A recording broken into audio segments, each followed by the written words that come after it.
Nabili ko na LED lights, convex ang tatak niya, H11. Ayun, umilaw, dalawa. Uy, cable ito. Ito yung lighting cable natin dito. Pag kinonect natin to, kakaroon ng internet yan, oh, di ba?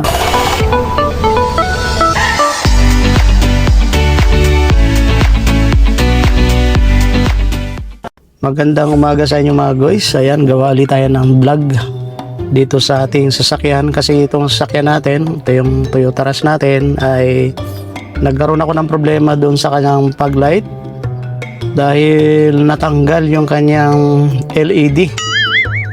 So kahapon, kagabi, chinecheck ko ba't natanggal. So meron palang nag-hold doon sa pinaka LED ng fog light na kung saan nawala. So sinilip ko dun sa aking pinaka bumper kung nalaglag ba siya doon, baka nandun pa. So hindi ko talaga siya nahanap mga guys, kaya bumili ako ng bago. So papakita ko muna sa inyo mga guys. Tara, labas tayo kasi medyo maingay lang dito sa labas namin kasi may aircon dito sa may garahe namin mga guys. Alright, so sana okay yung sound natin. So labas tayo.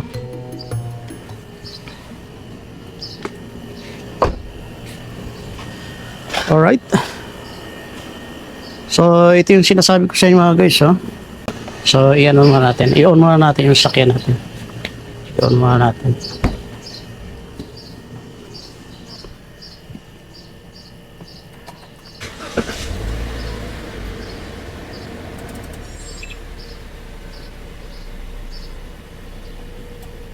Alright, so i-on natin yung pinaka-fog light. Ayan, naka-on yung fog light natin. So pakita ko sa inyo mga guys. Ayan, so ito yung pinaka-fog light natin na isa.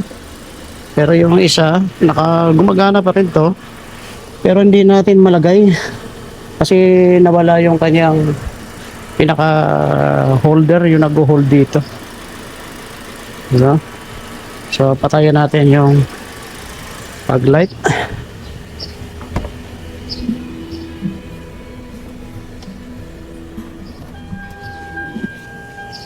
Right. So wala nag-hold. So pakita ko sa inyo yung pinaka-holder. Kaya aral din to mga guys kapag kayo magbibili ng fog light, ano. Tanggalin ko lang.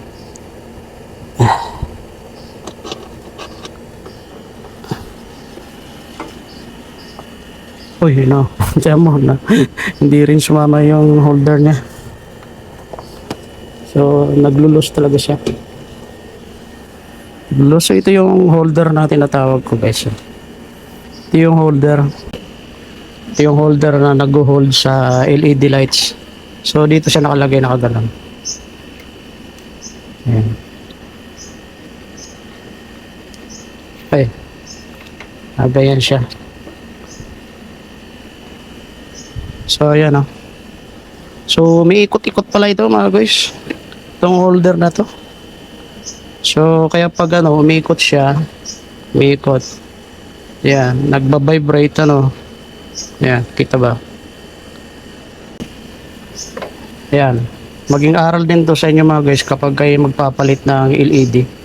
So ito pala, kapag ito ay nagba-vibrate ano, tapos unti-unting umiikot hanggang sa yun, matanggal na ito. Yan, ito yung nag-hold. No? Ito yung nag-hold sa ano. Kapag umikot pala ito, yun, ma-disconnect na siya. So, ang nangyari dito sa aking kabila, ayan, nawala na yung pinaka-holder niya. Ganyan na lang siya. So, hinahanap ko rin sa loob, wala talaga siya mga guys. So, ito yung ngayon yung gagawin natin na vlog sa araw na ito. At magpapalit tayo ng panibagong LED. So itong LED na to, tabi lang muna natin kasi okay pa naman to. Magagamit pa rin naman natin to. So ito yung nabili ko na LED lights. Mga ka-occupant. Mga ka-occupant ito, may warranty talaga ito. Medyo mahal ito. Medyo mahal na ito mga guys. Bili ko nito, yun, ang bili ko noon nasa 30 yata, mga 40, 50 siguro ang bili ko niyan, walang warranty. Pero ito mga guys, itong nabili natin na LED ay meron tong warranty. Ayan. Convex ang tatak niya, H11. Ayan. H11 ang tatak niya. Ayan. H11. Ayan, dalawa. Ayan. So ito yung kakabit natin mga guys. At nandito naman yung pinaka-warranty niya. Ayan. Meron tayong warranty na 1 year warranty. Ayan. May tatak pa yan, oh. So nabili natin siyang sa 100 real. Ayan. 100. So may warranty. So kaya itatabi natin to kapag nagkaroon ng problema, pwede natin ibalik. So ito yung holder niya. Yan, oh. Pag umiikot pala na umiikot siya, natatanggal. So kaya nagagawin ko dito mga guys, yan, meron akong mighty band. Mighty band ko talaga yan para maiwasan na hindi siya umikot yung pinaka holder na ito. Baka umikot na naman at matanggal. Alright, so ngayon titingnan ko muna yung medyo matigas siya, oh. Parang hindi siya umiikot, ano, yung pinaka holder niya. Medyo matigas, unlike nung luma. Kunin natin yung luma.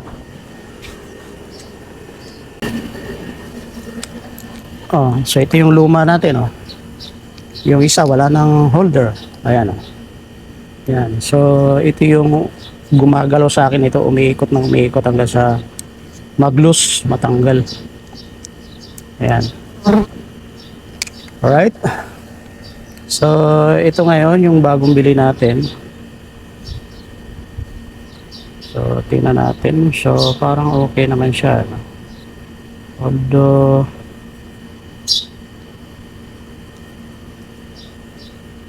medyo matigas siya.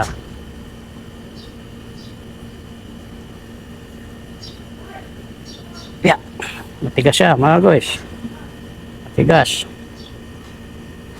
So okay, kahit na matigas siya, lalagyan natin siya ng mighty band para sure tayo.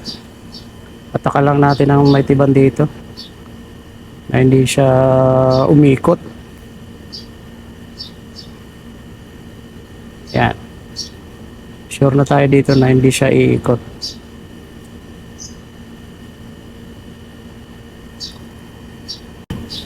Yan, patakan natin.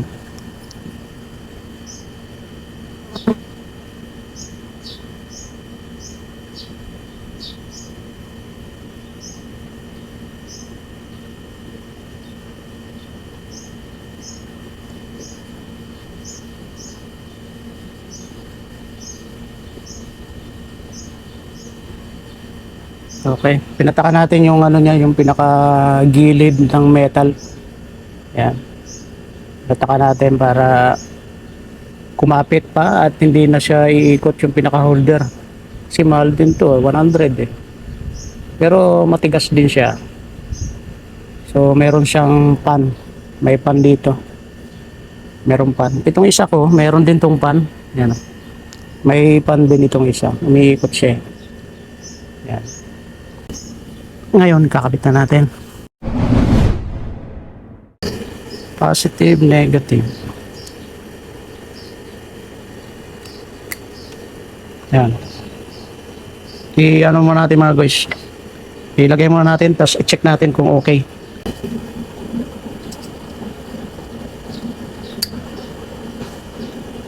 Ayan, nakabit na natin mga guys. Ayan, kabit na natin. Ito yung isa. Isa. Ngayon, i-on natin. Start natin ang sakyan.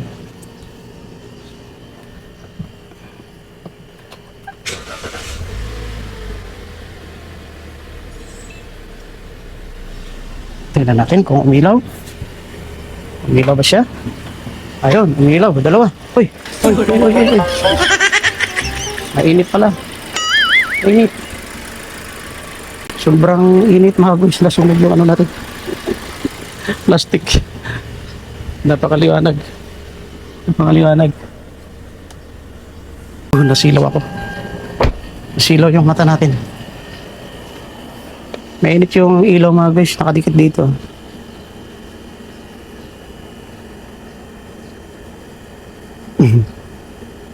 Mainit yung ilaw.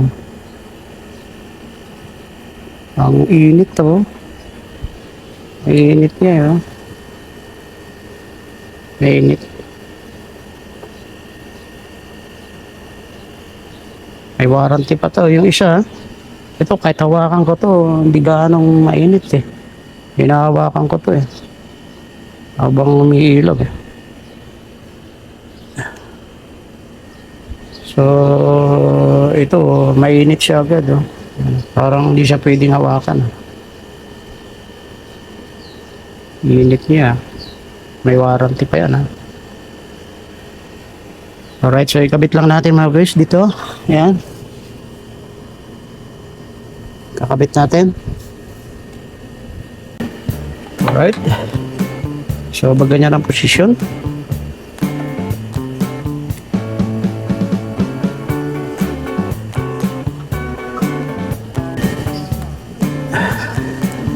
Lawan natin mga guys. Ayun, okay. Okay siya, nag-lock. So, nag-lock.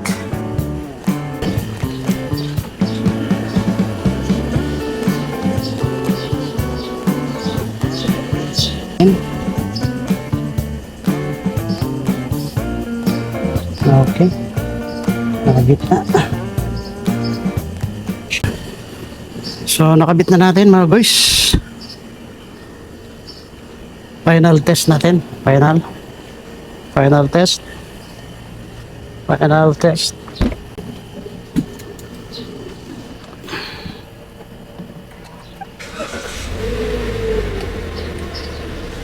Okay. Ayun, may ilaw na. Okay na. Okay na. Dalawang ilaw na mga guys. Alright. Okay. Alright, so yan mga guys, nakabit na natin yung ilaw. Alright, so pwede natin sarado. Okay.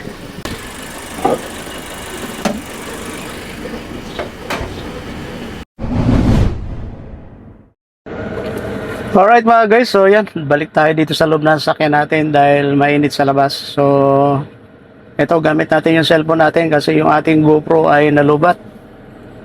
Ay, hindi pala nalobat, nag-overheat. So, ito yung GoPro natin. Ayan, o. Tinabi na natin kasi mainit na mainit siya. So, pangit talaga pag ang GoPro. Dahil nag-overheat, pa nag-overheat, patay. Namamatay siya. So, kapag namatay, hindi natin maituloy yung vlog. So, buti na lang, meron pa tayong cellphone, kaya tuloy natin yung vlog natin. So, kanina, naikabit na natin yung tawag na ito, yung ating headlight. So, headlight tuloy. Yung ating fog light. So, ngayon naman, magkakabit tayo ng lighting cable. Ito yung lighting cable natin. So, binili ko rin to sa bata kanina, pagbili ko ng fog light. So ngayon, ang gagamitin ko to mga guys dito sa ating tawag na ito sa pinaka head unit natin. So bali ang gagawin ko dito pala sa cable na ito ay i-connect ko to via tawag na ito hotspot, USB hotspot gamit itong ating pinaka iPhone.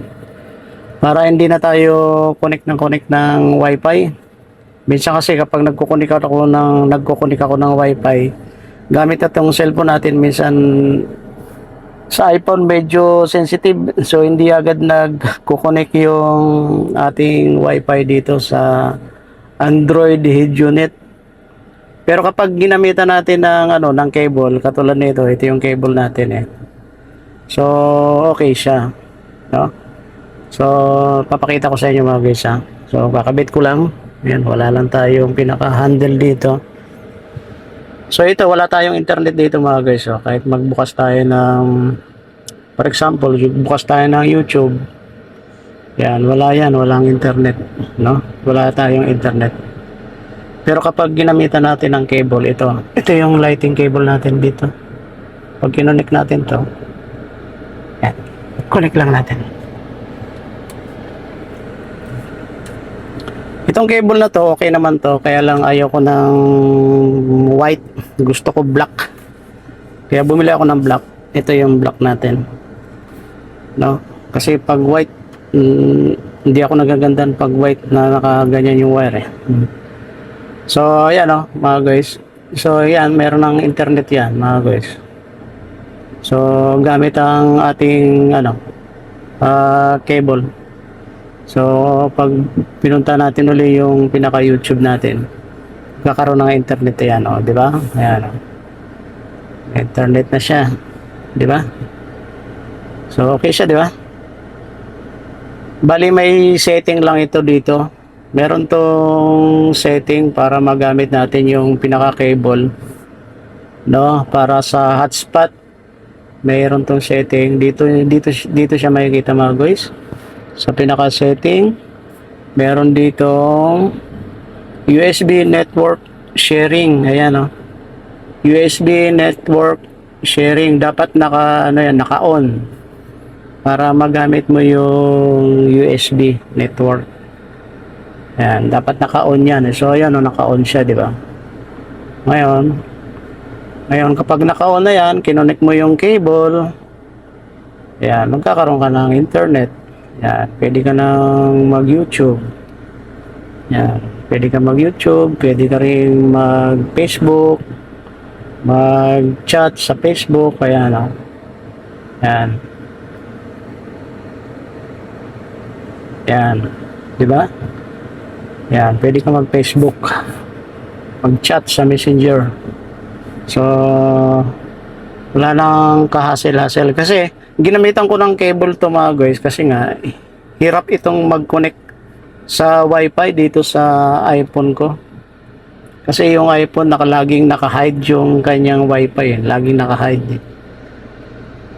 So once na nag-connect ka, mag-hide siya. So gusto ko kasi pag pumasok ako ng sasakyan, gusto ko automatic mag-connect eh. So, hindi agad-agad nagko-connect. So, ang ginawa ko, ginamitan ko na lang ng USB para pagkabit ko, automatic may internet ka agad siya. Okay, so yung pinaka-cable naman niya, ito yung pinaka-cable niya. Meron tong dalawang cable, ayan. Ayan. So, dito naman sa cable, mga guys, bali hahanapin nyo lang dito kung alin yung gumagana sa network. Ito, katulad nitong isa, itong isa na to, hindi to gumagana sa network.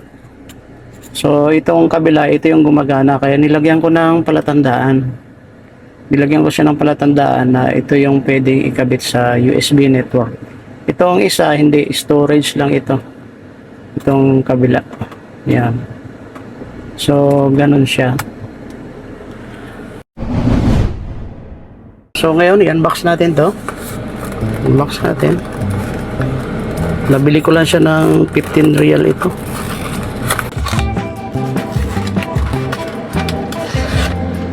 Ayan, so ito yung cable. Ito yung pinaka-cable natin. Ayan, black. Ayan. Ayan, black siya. Black. So ngayon, kakabit natin to. Yan, mga ano to, 120 cm. Okay. So ngayon, kabit natin dito. So tanggalin mo natin tong puti. Tanggalin ko lang tong puti, guys. Alright, so yan, nakabit na natin. Inalis lang natin yung puti.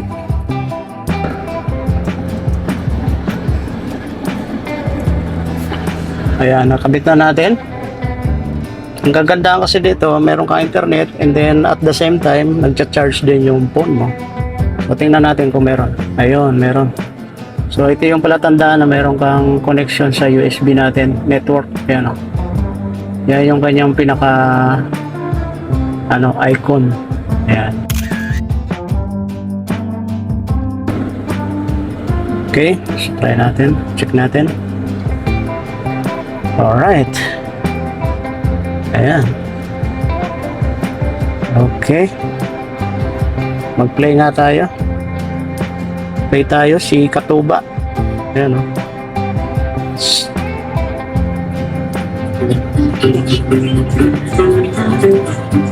Okay na. Okay na, kaayo. Yan, ganyan lang posisyon niya. Yan, paikot lang dyan sa pinakalikod natin. Yan. Then, dito may clips dito. Ayan. So, nandun na siya. So, ganyan lang kasimple. Okay, so okay yung nabili natin. Okay na, okay na. Alright. So, meron na tayong internet. No? Hindi na kailangan gumamit ng wifi. Gamit lang natin yung pinaka USB hotspot. So, ang secret lang dito ay kailangan i-on mo yung pinaka USB network sharing. Yan. USB network sharing, and then pagkatapos hanapin mo lang kung alin yung gumagana na USB rito, yung USB port. Yan, dalawa kasi yung USB port nito. Okay. Yan, okay na. So, saka ko na siguro ayusin yan. Pwede nating itago yung cable. Alright, mga guys. Okay na mga guys. Ayan o. Alright mga guys, so yan, sana nagustuhan nyo itong video na to at meron tayong content ngayon. So dito ko natatapusin yung video natin mga guys. Magkita-kita na lang ulit tayo sa next video ulit. Mabuhay po kayo at God bless po sa inyo lahat. Peace.